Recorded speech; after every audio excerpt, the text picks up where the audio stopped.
least is Takuratami Doko-chan Mark. Now, clearly to me, this does look like blackface a lot. I mean, look at my skin. I mean, my skin's not even that dark, and I don't think my lips are that big. America is obsessed with race and skin color to the point where it's kind of annoying. Now, if my theory is correct, in which Japan was influenced by blackface from America, it would make sense why, you know, a lot of their products that tend to reflect African Americans tend to be very exaggerated. Konbanwa minasan, kyo desu. As some of you guys may know or may not know, depending on how long you've been watching our channel, we are not afraid to talk about some controversial topics. One of them is being blackface. We've covered this before on our channel, dealing with the comedian who wanted to pay tribute to Eddie Murphy, the group Rat and Star, talked about the Pokemon Jinx, also Mr. Popo from Dragon Ball, and even recently with our Spy Family video about a black artist drawing Anya as a black girl, which was very popular. We also touched on this topic in that video as well. And it seems like a lot of you guys love when I talk about different kinds of cultures from different countries and how things may not translate well from one culture to another culture. Luckily, I have trained myself over the years to not get easily offended by stuff and try to see things from a very unbiased or very bird's eye view perspective, because I think the more you understand something, the less fearful or outraged you feel, because at least you know how certain things came to be. I figured I'd talk about some controversial characters that were kind of banned or edited for American audiences. First on our list is Janggo Kurobe, which to me, he doesn't look that bad. I guess for a lot of people, they assume that he's supposed to be some kind of African tribal person. And you can see like he has an exaggerated lip, black skin. I don't think necessarily he's supposed to be representing a black guy, but you can see for, I guess, most people who are in the West or are of black descent may find this offensive. Now, the one thing that I want you guys to keep in mind is that a lot of these products are probably very old. I would say probably like 30, 40 years old. So they come from a certain time, like the 80s or 70s, I'm assuming. And during that time, at least in the West, America just came over a dark period of segregation and racism. And with that, Americans are very sensitive to race relations, especially when it comes to black people. Even nowadays in our modern society, America is obsessed with race and skin color to the point where it's kind of annoying how everything is supposed to be is about race nowadays, and people's sensitivity to race is like very high. So a lot of Japanese may not understand why Americans are obsessed with race, but that's because I believe there's people in America who make a lot of profit for keeping racism going and keeping it alive, or keeping racism in the conversation. And it's also a way to help keep people divided, which I believe a lot of our institutions want to happen. But to me, Janggo Kurobe is not that bad. He's actually very cute. When I think of this character, I don't think of a black person, but again, because everyone sees things through a lens of racism and race, they might think that way. Second on our list is the Calpis logo. I'm not necessarily sure if this person or this logo is supposed to be a black person. I highly doubt it, seeing that it is a Japanese company, but you can see very black skin and exaggerated lips is a very common thing that many American animators, artists in prior century used to kind of make fun of black people. So culturally, even though I don't believe the Japanese are doing this to make fun of black people, you can see how a lot of Westerners may take it that way because of our history that we faced. And one thing I always say is that when you kind of study a people, you kind of have to study their history, because what a country's been through will affect how they view certain things. So because Japan doesn't have that kind of history with racism as, let's say, America does, Japan doesn't see things that way, which I don't think is bad.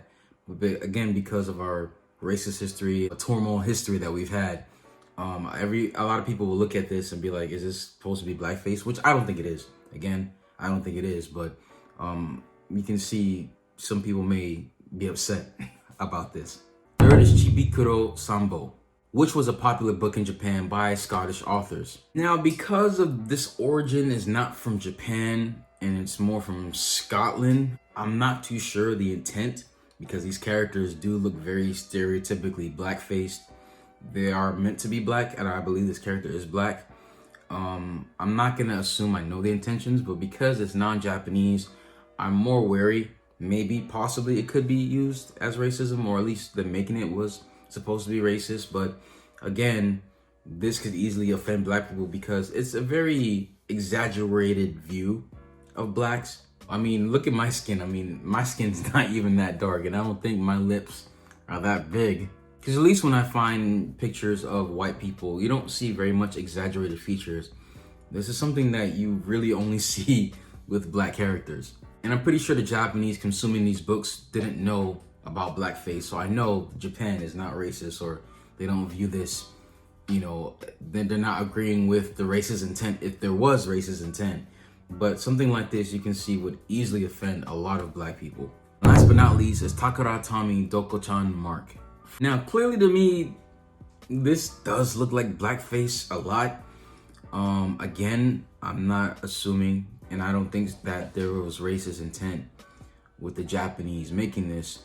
But obviously, it's something that can be seen as very offensive to many black people. I truly believe America is one of the most influential countries in history on the planet. And America has pushed society forward in all areas of innovation. In all walks of life, all kind of different kinds of fields. And one of those definitely was animation, cartoons. And of course, during the 1930s, the 20s, and 40s, where cartoons and animation was really taking off, there was a lot of racism in portraying black people. A lot of blacks were kind of portrayed, again, exaggerated features, really dark skin, big lips. We look like monkeys or you know, some weird ape-looking creatures, while oftentimes more Caucasian characters look more proper, decent, and nice. Obviously, to make fun of black people, to have racist intent towards black people.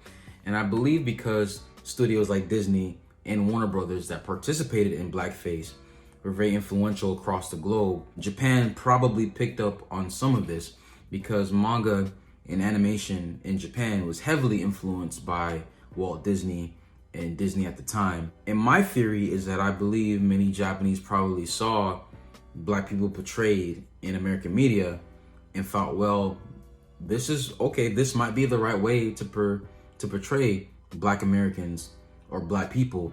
So then they start adopting those characteristics, even if those characteristics were for racist intent for a certain people. Japan doesn't know about that, so they adopt that and think it's okay. Now, again, I'm not saying that Japan is racist. I don't believe Japan is when it comes to blackface. I think that they just don't know the history behind this.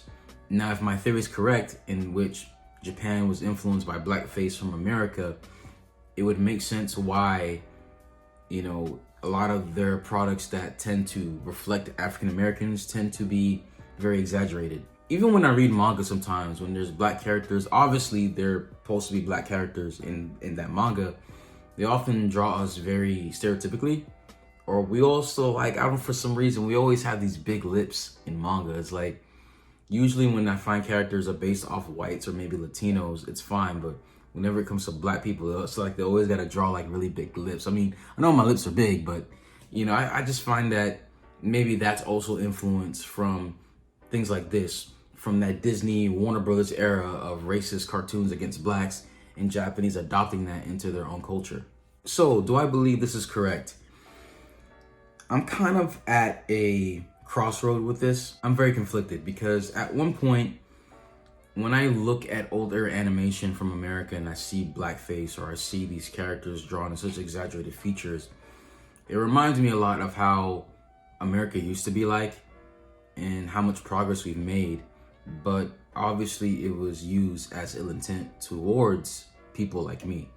However, when I see these things in Japan, even if it is blackface or if it isn't blackface, I understand that the Japanese are not trying to be racist to me or racist to black people. I think if my theory is correct, they adopted it without the knowledge of that it was supposed to be ill intent towards black people. Am I going to tell the Japanese to stop doing it? No, I don't feel that's my place. But I go by the phrase, all things are lawful, but not all things are beneficial. I can do something. It's right for me to do something. I'm not wrong if I do it. However, will it hurt the people around me, or will it negatively impact people that it may offend? My dream in my life is that I want to see Black people portrayed more realistically, or at least just normally. I just don't want to see exaggerated features anymore, especially in cartoons or manga. Like, I want to see Black people with regular lips, and not too much of exaggerated features. But again, I don't believe Japan is racist. I just think that they may do things out of ignorance because of cultural differences that may not translate well into a different culture.